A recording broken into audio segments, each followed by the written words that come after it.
محترم مکرم جناب رئیس جامعہ کے وائس چانسلر ڈاکٹر محمد علی شاہ صاحب کو خطاب کے لیے دعوت دیتا ہوں۔ جناب ڈاکٹر محمد علی شاہ صاحب وہ آئیں اور سیرت طیبہ پر روشنی ڈالیں۔ جناب نعرہ تکبیر، نعرہ رسالت، نعرہ حیدری۔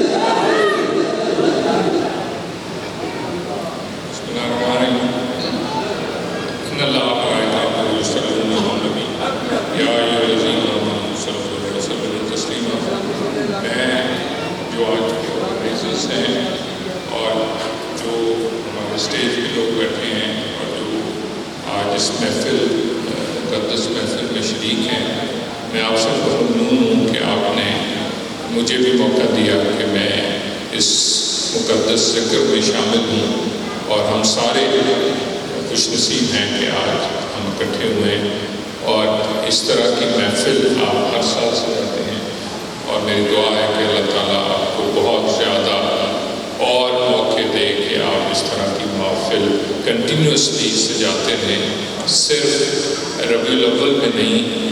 میں یہ سمجھتا ہوں کہ پورا سال ان کا ہے اور ہماری ساری زندگی ان کی مرہون منت ہے۔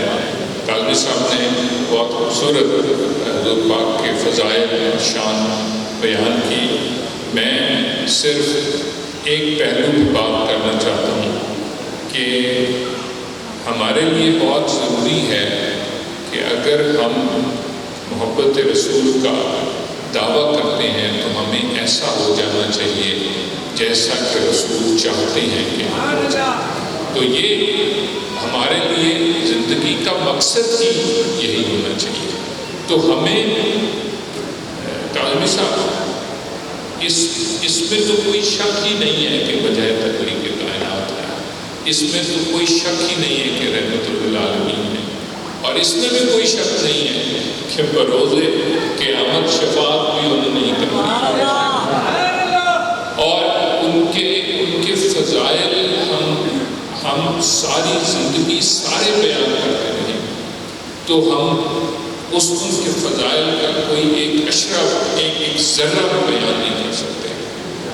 لیکن ایک اور پہلو جو بڑا ضروری ہے وہ یہ ہے کہ ہم اس بات کو پڑھیں، سمجھیں، عمل کریں کہ انہوں نے زندگی کیسے گزاری اور ان کے زندگی کے پہلے 40 سال کیسے، ان کا بچپن کیسے، 10 سے 20 سال کی عمر میں ان کے اخلاق کیسے تھے، ان کی زندگی کیسے تھی، 20 سے 30 سال کی عمر میں 25 سال کا تو آپ کو پتہ ہے 25 سال میں جو واقعہ ہوا تھا، وہ واقعہ بھی ان کی عظمت، ان کی سچائی، ان کی ایمانداری، ان کے حسن کی وجہ سے پیش آیا کہ ملکۃ العرب جن کا 7 ملکوں میں تجارت ہوئی، حضرت عمر رضی اللہ تعالیٰ عنہ کہتے ہیں کہ ہم ایک دفعہ تجارت کر کے آئے اور ہم نے اپنے اونٹ بی بی خدیجہ کی اشرفیوں کے سائے میں ملا، تو آپ اندازہ کریں کہ ملکۃ العرب خود پیغام بھیج رہے ہیں۔ یہ وہ عظمت ہے یا یہ وہ کردار ہے جس کو ہم نے سمجھنا ہے کہ آپ نے زندگی کیسے گزاری، آپ نے تجارت کیسے کرنی، آپ نے عزت کیسے کمانی ہے، آپ نے لوگوں کو عزت کیسے دینی ہے اور لوگوں سے عزت کیسے لینی ہے۔ تو آپ پھر 30 سے 40 سال کی ہم بہت زیادہ حضور پاک کی زندگی یا سیرت کو سمجھتے ہیں، پڑھتے ہیں 40 سال کے بعد کے 23 سال۔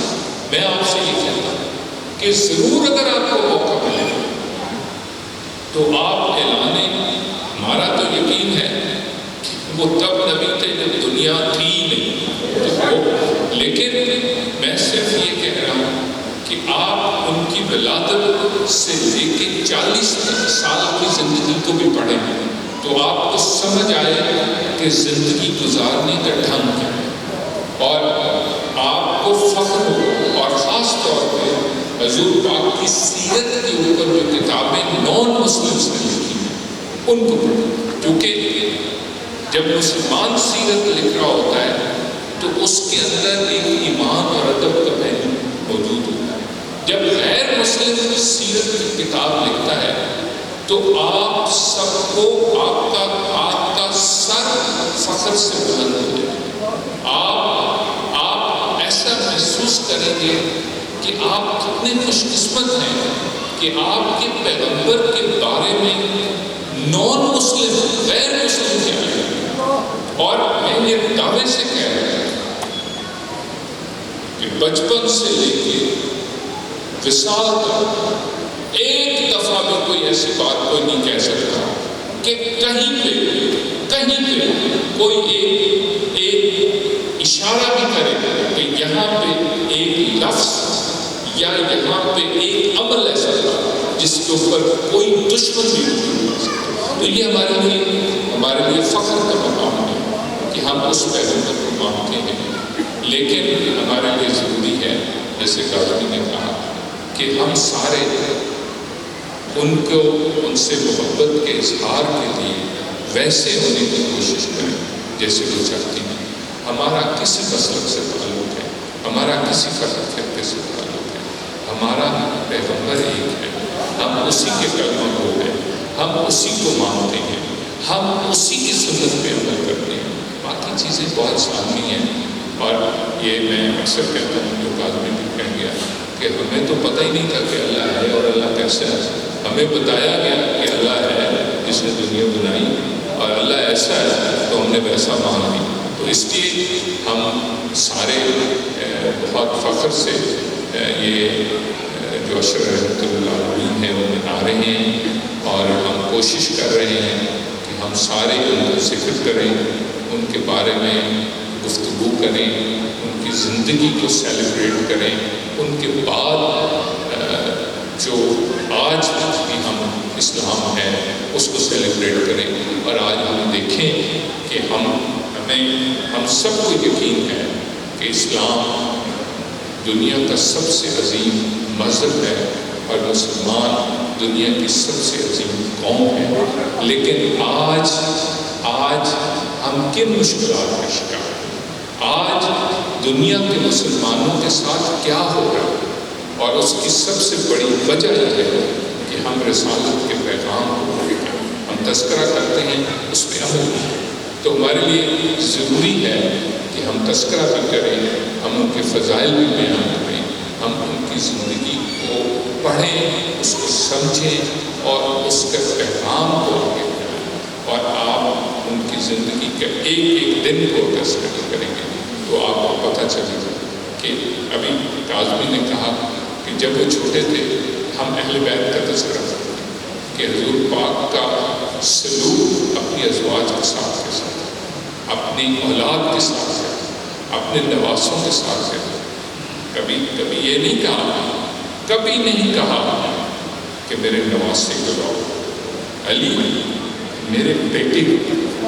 جب بھی بلایا جب پہلے دفعہ امام حسن علی میرے بیٹے کو، جب امام حسین پیدا ہوا تو یہ نہیں کہا کہ میرے نواسے کو، علی میرے بیٹے کو، اس کا نام حسن رکھو، اس کا نام حسین رکھو، اس کا نام محسن رکھو. یہ ناموں سے ہی آپ کو پتہ لگ جائے گا کہ جو رسول نے نام رکھے ان کا مطلب کیا ہے. حسن کا کیا مطلب، حسین کا کیا مطلب، محسن کا کیا مطلب.